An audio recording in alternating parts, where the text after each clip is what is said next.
എല്ലാവർക്കും വീണ്ടും നമസ്കാരം. ഇത് രണ്ടാമത്താണ്. 3.5 ഏക്കർ പറഞ്ഞ സ്ഥലമാണ്. ശരിക്കും ഇതാണ് കടൽ. എന്താ ഈ കടലുമായിട്ട് പിന്നെ നേരിട്ട് വരുന്നത് ഇതാ ഈ പ്രോജക്റ്റാണ്. 17 വില്ല ഇവിടെ പണിയെടുക്കുന്നുണ്ടെങ്കിൽ ഇത് ശരിക്കും പറഞ്ഞു കഴിഞ്ഞാൽ ഇത് ആരെ വെല്ലുവിളിച്ചിട്ടാണ് ഇവർ പണിയെടുത്തുന്നത്?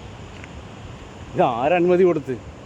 CRZ ഒരു കാലത്ത് ഇതിന് അനുമതി കൊടുക്കില്ല, ഒരു കോടതി അനുമതി കൊടുക്കില്ല. ഇവിടെ പണി തകൃതിയായിട്ട് നടക്കുന്ന അറിഞ്ഞത് എൻ്റെ ഒരു ഇതിൽ ഞാനിവിടെ വന്നു കണ്ടു. എൻ്റെ അടുത്ത് പറഞ്ഞത് മതിലുകൾ കെട്ടിയെന്നാണ് പറഞ്ഞത്.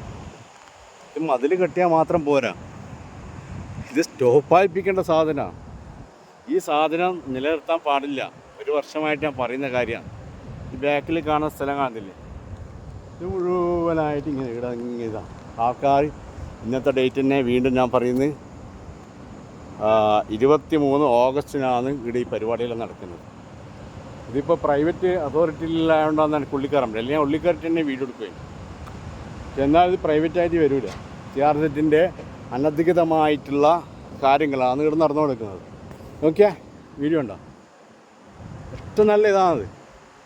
ഇങ്ങനത്തെ ഒരു ഏരിയയിൽ ഇങ്ങനത്തെ ഒരു സംഭവം വന്നിട്ട് നടത്തണമെങ്കിൽ അപ്പോൾ എന്തായിരിക്കും ഇവിടുത്തെ അവസ്ഥ?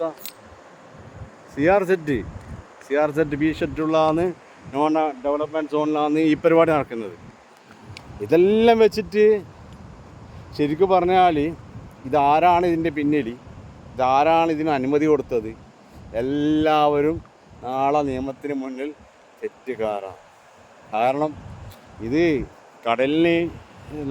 കടലിനോട് നമുക്കൊരു കാലത്ത് ഒരു കാര്യം പറയാൻ കഴിയില്ല.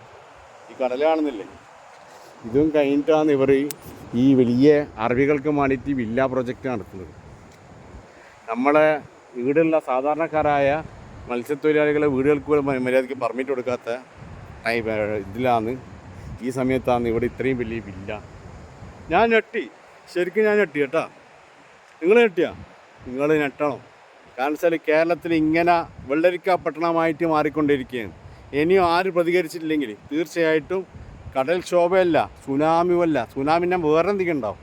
നിങ്ങളെല്ലാവരും ഇത് കരുതി വെച്ചു. എൻ്റെ വാക്ക് നടക്കാതിരിക്കാൻ സമ്മതിക്കുക. അതുകൊണ്ട് ഇതിന് എത്രയും പെട്ടെന്ന് ജില്ലാ കലക്ടർ, മാട്ടൂൽ ഗ്രാമപഞ്ചായത്ത്, അതുപോലെ ഏതെല്ലാം CRZൻ്റെ ആരെല്ലാം എന്നുള്ളത് എല്ലാവരും ഇതിന് സ്റ്റോപ്പ് മെമ്മോ കൊടുത്തേ പറ്റൂ.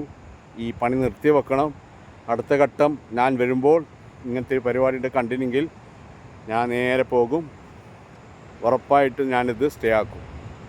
സ്റ്റേ ആക്കിയാൽ ഒരു കാലത്ത് നിങ്ങൾക്കിത് കൊണ്ടുപോകാൻ കഴിയില്ല എന്നുള്ള കാര്യം നിങ്ങൾക്കും അറിയാം, അതെനിക്കും അറിയാം. ഞാനത് ചില സമയത്ത് കോടതി വഴി തന്നെ കൊണ്ടുപോകാനുള്ള, നമ്മളെല്ലാവരും നയിച്ചുണ്ടാക്കുന്നല്ലേ ഏതെങ്കിലും തരത്തിൽ, ഉറപ്പായിട്ടും ഇതിനെതിരെ ശക്തമായിട്ടുള്ള നടപടി ഉണ്ടായിരിക്കും, തീർച്ചയാണ്.